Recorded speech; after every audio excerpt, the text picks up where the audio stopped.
ভিতরে অনেক সময় বয়ে গেছে, আমাদের ব্যর্থতা বিচার করতে পারেনি।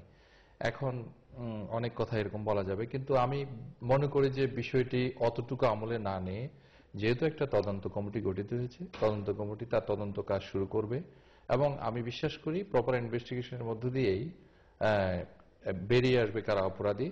এখানে কে মন্ত্রী কোন সময় কি একজন মন্ত্রীর কাছ থেকে আমরা নিশ্চয়ই দায়িত্বশীল মন্তব্য আশা করব। শামসুদ্দিন, আমাদের একজন কলার শামসুদ্দিন ভাই যে মন্তব্য করেছিলেন তার দ্বিতীয় প্রশ্ন কিন্তু এটাই ছিল যে বিলেতের মতন একটি গণতান্ত্রিক দেশে থেকে আমরা গণতন্ত্রের সঠিক চর্চা কতটা বাস্তবায়ন করতে পারি বাংলাদেশের মাটিতে। বিলেতে কাছে কিন্তু আমরা এই ধরনের অপরিপক্ক মন্তব্য পাবো না। আমি আপনার কাছে ফিরে আসছি, আসলে এটা বিলেত, ওটা বাংলাদেশ, এটা যেমন সত্য তেমনি ভালো কোথায় কি সেটা আমাদের গ্রহণ করতে হবে। দ্বিতীয় কথা হচ্ছে, আমি যদি আপনাকে আপনার প্রশ্নটাকে আমি যদি একটু ক্লিয়ার করি, যদি মনে করেন কোন মন্ত্রী জামাতে ইসলামীকে টার্গেট করে বলছেন এবং যদি শামসুদ্দিন সাহেব মনে করেন যে এতে আমাদের রাজনৈতিক গুণগত চর্চার অভাব হচ্ছে, ব্রিটেন থেকে আমরা কিছু শিখছি না, কারণ জামাতে ইসলামী সাংগঠনিক সিদ্ধান্তের অধীনেই 71 সালে মুক্তিযোদ্ধার বিরোধিতা করেছিল এবং আজকে যেটা রাজশাহী ইউনিভার্সিটির ঘটনাটাও কিন্তু সাংগঠনিক সিদ্ধান্ত বলেই সরকার এত ভূমিকা নিতে হচ্ছে, কারণ বলছে যে আমাদেরকে নির্দেশ দেওয়া হয়েছিল। সুতরাং এই বিষয়গুলো যদিও বিচার প্রক্রিয়ার সাথে সরাসরি সম্পৃক্ত নয়, কিছুটা রাজনৈতিক রং ঢঙের, কিন্তু আমি বলবো যে 71 সালের মুক্তিযুদ্ধে জামাত ইসলামী মুক্তিযুদ্ধের বিরোধিতা করেছিল এবং যুদ্ধ অপরাধ সংগঠিত করেছিল, এই বিষয়টা বললে কারো যদি মনে হয় যে আমরা রাজনীতি সঠিকভাবে করছি না, এটা আমি ব্যক্তিগতভাবে গ্রহণ করতে পারি না।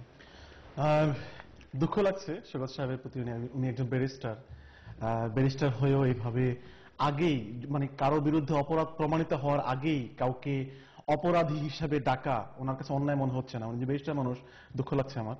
আমি আসছি, আমি ওই কলারের জবাবটা দিচ্ছি যে কলার আমাকে কোশ্চেন করেছেন যে ছাত্রলীগের কেউ অ্যারেস্ট হওয়ার ব্যাপারটি। আমি কলারকে বলবো, অ্যামনিস্টি ইন্টারন্যাশনাল, আমার বক্তব্য যদি আপনি গ্রহণ না করেন, অ্যামনিস্টি ইন্টারন্যাশনাল দয়া করে আজকে এখন অনলাইনে ঢুকুন, অ্যামনিস্টি ইন্টারন্যাশনাল স্টেটমেন্ট দেখুন, সেখানে ওখানে স্পষ্ট করে বলা হয়েছে যে আবু বকর হত্যার সাথে ছাত্রলীগের কোনো নেতাকে অ্যারেস্ট করা হয়নি। আপনি সেখানে ঢুকে দেখুন। এরপর আসুন, উনি কিছু তথ্য দিয়েছেন, সেই তথ্য দিয়ে আমাকে জবাব দিতে হবে। 1972 সনের 24 জানুয়ারি দালাল আইন করা হয়। দালাল আইনের মাধ্যমে যারা পাকিস্তানি বাহিনীকে যারা সহায়তা করেছে এবং তাদের অন্যায় অপকর্মকে যারা সহযোগিতা করেছে, নিজেরা অংশগ্রহণ করেছে, পার্টিসিপেট করেছে, তাদেরকে সাজা দেওয়ার জন্য কোলাবোরেটরস অ্যাক্ট 1972 করা হয় 24 জানুয়ারি। বঙ্গবন্ধু 10 জানুয়ারি দেশে আসে, 24 জানুয়ারি উনি দালালদের সাজা দেওয়ার জন্য ওই আইনটা করেন। আর আরেকটা আইন করেন 1973 সালে, সেটা হচ্ছে ইন্টারন্যাশনাল ক্রাইমস অ্যাক্ট 73। ওই আইনটা করা হয় স্পেশালি, সেখানে আইনে বলা হয়েছে যে জুরিসডিকশন ভাগ করে দেওয়া হচ্ছে, কাদেরকে বিচার করা হচ্ছে। Pakistani armed forces and their auxiliary forces will be tried under that law, under 1973 act.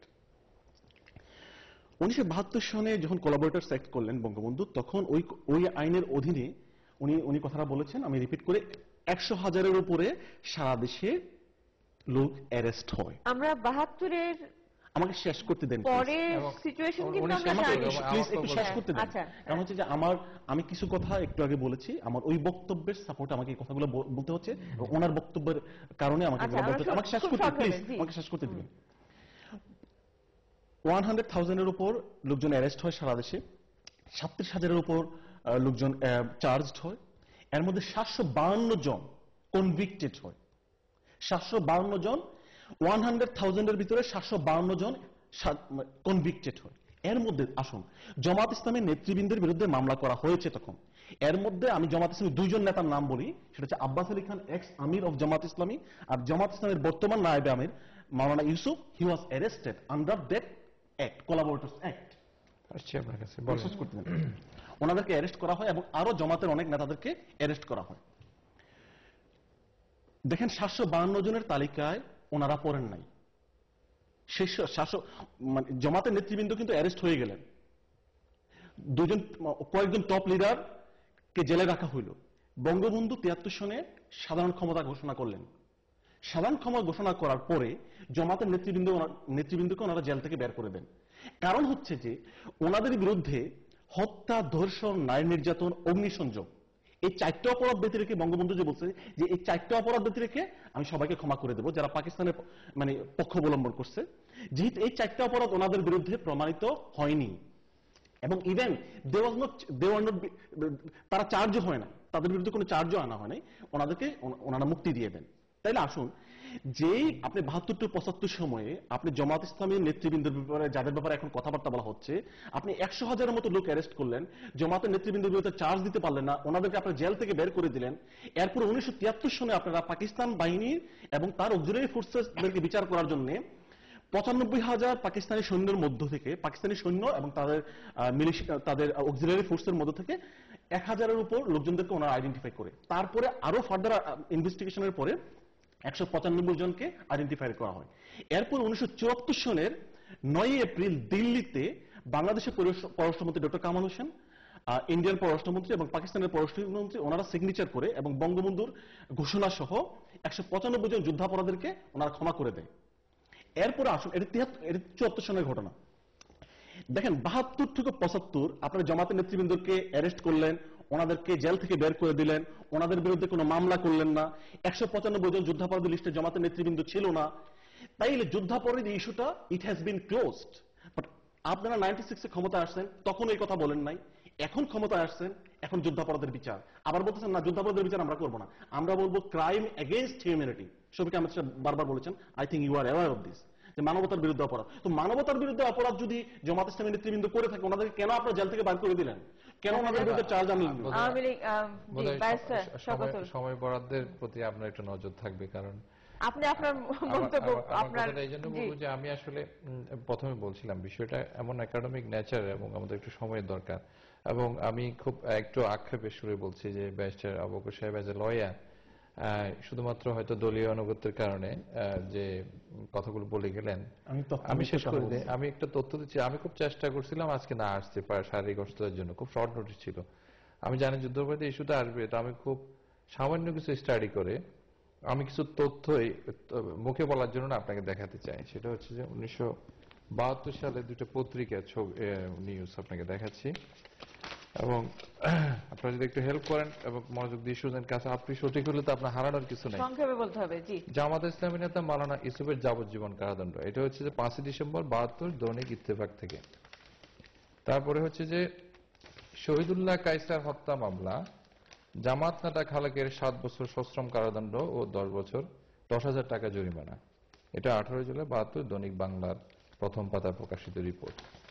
এরকম অনেক কিছু, অনেক রিপোর্ট, এগুলো তখনকার পত্রপত্রিকা। এবং এটা নুরেমবার্গ ট্রায়ালের একটা প্রিন্সিপাল পড়ছিলাম, সেখানে বলছিল যুদ্ধ চলাকালীন সময়ে আসলে সাধারণ পরিস্থিতি যেহেতু থাকে না, থানায় গিয়ে একজন ভিকটিম একটা অভিযোগ দায়ের করা, ডায়েরি করা, চার্জশিট দেওয়ার জন্য পুলিশের মাধ্যমে এই সুযোগটা নাই। সেজন্য সবচেয়ে বেশি কোজ এন্ড এভিডেন্স হিসাবে কনসিডার করে এবং সবসময় কনসিডার করে সেটা হচ্ছে তখনকার বিভিন্ন মিডিয়া, বিভিন্ন পত্রপত্রিকার রিপোর্টগুলো। সেগুলো থেকেই এত বেশি প্রমাণ রয়েছে জামাতের, বিশেষ করে যে তারা ওই সময় কি করেছিল।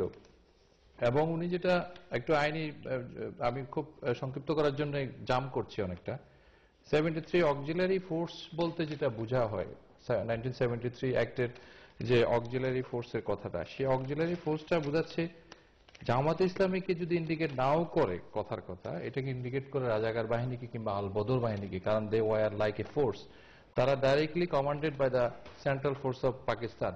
তাদের নিজস্ব ড্রেস আপ ছিল, তাদের নির্দিষ্ট অ্যাকশন প্ল্যান ছিল কিভাবে মুক্তিযোদ্ধাদেরকে হত্যা করবে কিংবা কিভাবে তাদের ভাষায় দুষ্কৃতিকারীদেরকে শায়েস্তা করবে। এবং আজকে যে প্রশ্নগুলো সময়ের স্বল্পতার জন্য আমি একটু ঘেটে আসছিলাম যে 1973 অ্যাক্টটার যে রেশনালিজম এবং যে অ্যাকসেপ্টেন্স, সেটার প্রশ্নে দুইটা রিভিউ করে professor Jordan Paust, international law expert of university of Houston, উনি আমেরিকার, এবং আমেরিকারই আরেকজন অ্যালবার্ট বাউস্টিন, যিনি একজন ইন্টারন্যাশনাল হিউম্যান রাইটস লয়ার এবং ফরমার জাজ advocate general of US army. তারা যে কনক্লুশন দেয়, আপনার সুবিধার্থে আমি বলি, 1973 এই অ্যাক্টের পরে প্রথম কনক্লুশন দেয় এইভাবে যে it can be concluded that the International Crimes Tribunals Act 1973 adequately affords the accused the full guarantee of international due process to which they are entitled. Far more guarantees that the minimal requirements demanded by international law. আমি ডিটেলসে গেলাম না। না, এবং তারা পরবর্তীতে just আবার